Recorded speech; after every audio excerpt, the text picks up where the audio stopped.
दोस्तों यदि क्रिकेट के मैदान में नोक झोंकों की बात की जाए तो सबसे भयंकर नोक झोंक युवराज सिंह और स्टुअर्ट ब्रॉड की आती है।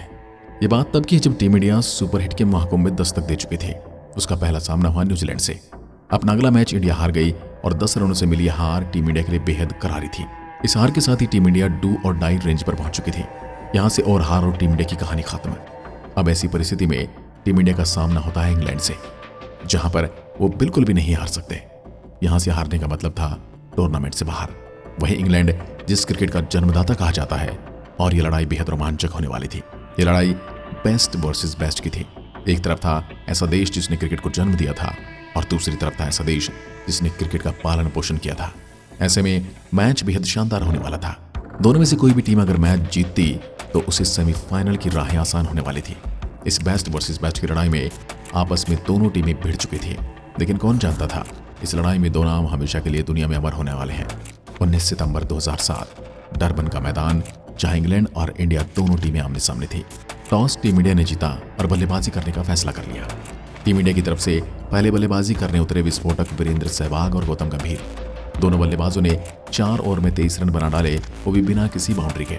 इंग्लैंड के गेंदबाज टीम इंडिया के बल्लेबाजों को खामोश रखने में कामयाब रहे, लेकिन स्टुअर्ट ब्रॉड के अगले ओवर में गौतम ने गंभीर होकर प्रहार किया और टीम इंडिया के रनों की गति बढ़ने लगी। शुरुआती 6 ओवर खत्म हो चुके थे और टीम इंडिया के खाते में महज 41 रन थे। ये 41 रन टीम इंडिया को सांत्वना तो दे रहे थे, लेकिन इस आधार पर कि टीम इंडिया की राह आसान नहीं होने वाली थी, क्योंकि टीम इंडिया ने भले ही विकेट नहीं गंवाया था, लेकिन रन रेट बहुत कम थी। पावर प्ले की समाप्ति के बाद बल्लेबाजों ने वापसी के संकेत दिए और इंग्लैंड के गेंदबाजों को प्रहार करना शुरू कर दिया। इसका नतीजा ये हुआ कि अगले 4 ओवर में टीम इंडिया ने 59 रन बना दिए। 10वें ओवर तक टीम इंडिया ने बिना विकेट खोए 90 रन बना लिए थे। इंग्लैंड का हर गेंदबाज टीम इंडिया के सामने घुटने टेकने लगा था। इंग्लैंड का हर दाव इन दोनों के सामने फीका था। दोनों बल्लेबाज बैक टू बैक बड़े प्रहार कर रहे थे। वीरेंद्र सहवाग का अर्धशतक आ चुका था और गौतम भी अच्छा खासा खेल रहे थे।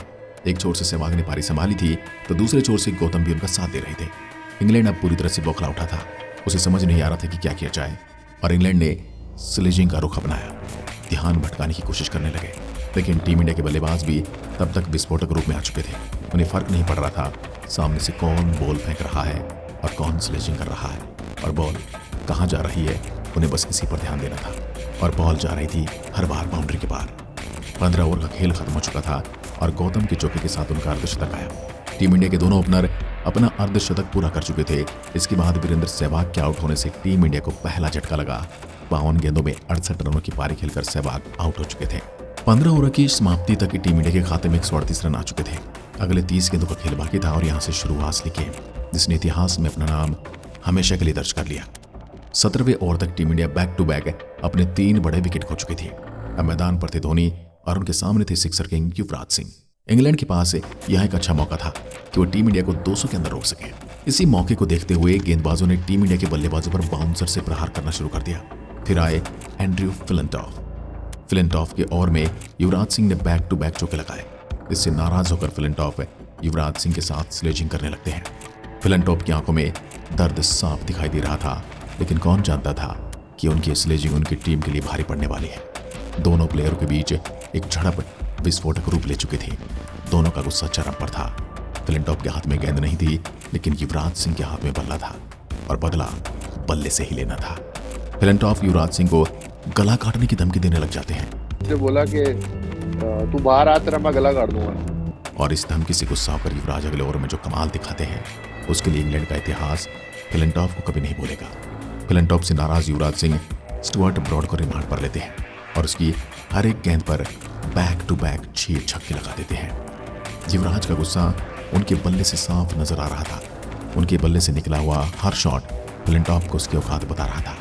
स्टुअर्ट कहीं भी बॉल फेंकते, वो हर बॉल पर छक्का लगा रहे थे। मैच देखने वाला हर इंसान रोमांचित हो उठा था।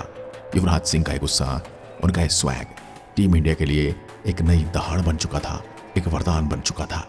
T20 वर्ल्ड कप में पहली बार ऐसा हुआ था कि कोई बल्लेबाज 6 छक्के लगा चुका था। बैक टू बैक 6 छक्के इंग्लैंड की दुर्दशा की गवाही दे रहे थे।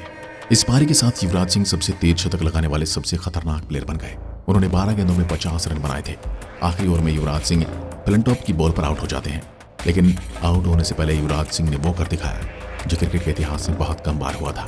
ये पारी न तो इंग्लैंड भूलने वाला था और न ही विश्व क्रिकेट। युवराज के इस विस्फोट को मदद से टीम इंडिया महज 120 गेंदों में 218 रन पार कर चुकी थी। ये विशाल लक्ष्य इंग्लैंड के लिए अब आसान नहीं था। युवराज सिंह ने उस मैच में 16 गेंदों में 7 छक्कों की मदद से 58 रन बनाए थे। इंग्लैंड के सामने अब 20 ओवर में 219 रनों का लक्ष्य था। उस समय के हिसाब से लक्ष्य बहुत बड़ा था। टीम इंडिया के पास ये राह आसान नहीं होने वाली थी, क्योंकि इंग्लैंड के पास ऐसे बल्लेबाज थे जो 120 गेंदों में 200 रन बनाने की ताकत रखते थे। मैच की शुरुआत से बल्लेबाजी करने आए विक्रम सोलंकी और डैरेन मैडी। पावर प्ले के आखिरी ओवर में इरफान पठान मैडी को अपना शिकार बना लेते हैं। 6 ओवर का खेल खत्म हो चुका था। इंग्लैंड 57 रन पर 1 विकेट था और तब मैच पर उतरा वो बल्लेबाज जो विश्व भर में सबसे खतरनाक बल्लेबाजी के लिए फेमस था।